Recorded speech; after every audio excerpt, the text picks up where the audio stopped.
Somewhere over the Midwest at 30,000 feet, a businessman turned to his seatmate, a marriage counselor, and asked a question that had been haunting him for years.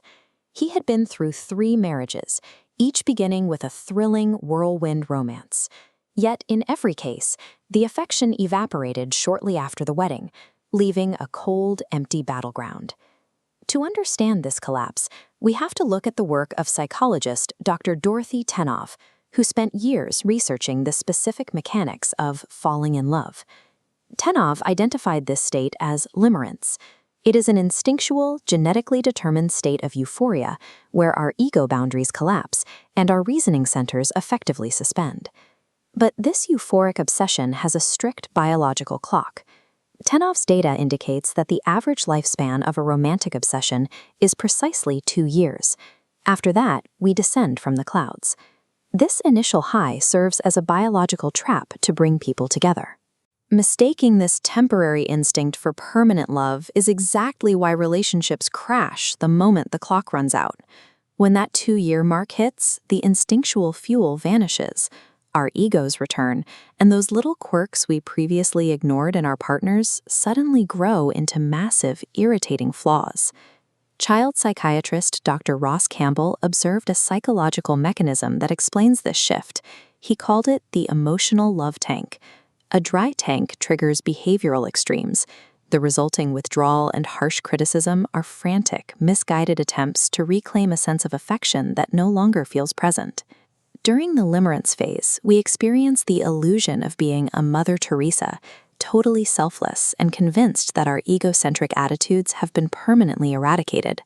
When that illusion breaks, the friction isn't proof of a failed match. It is the acute symptom of an empty emotional tank demanding intentional refilling. Real love, rational, volitional love, begins exactly where falling in love ends. It is a choice to look out for your partner's interests, regardless of instinct. To maintain that tank, you must speak your partner's specific emotional dialect, starting with words of affirmation.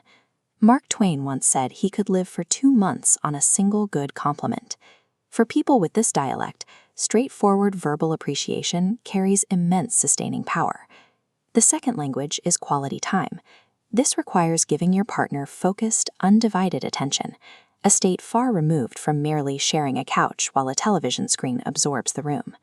While words of affirmation focus on what we say, quality time focuses entirely on what we hear, drawing the other person out through sympathetic listening.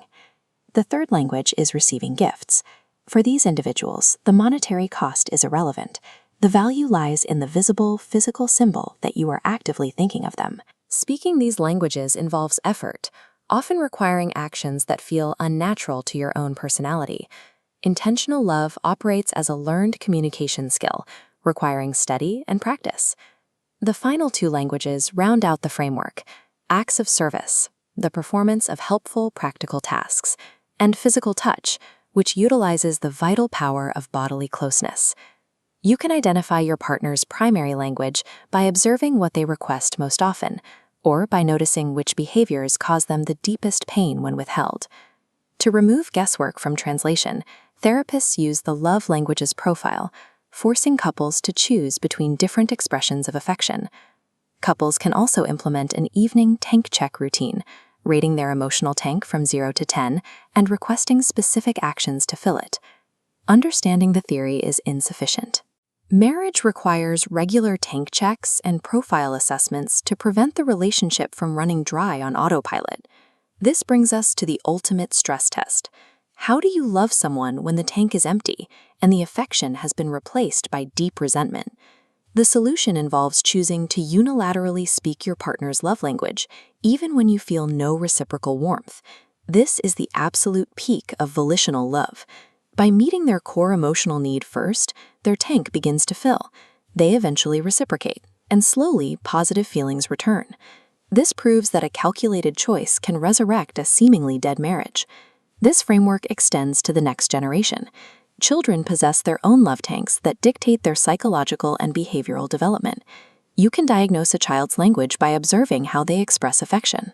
A child who constantly brings you drawings is asking for gifts, while one who asks to help you cook is speaking the language of service. By abandoning the myth of effortless romance and choosing the daily work of emotional translation, we secure a lasting warmth at home that allows our families to thrive.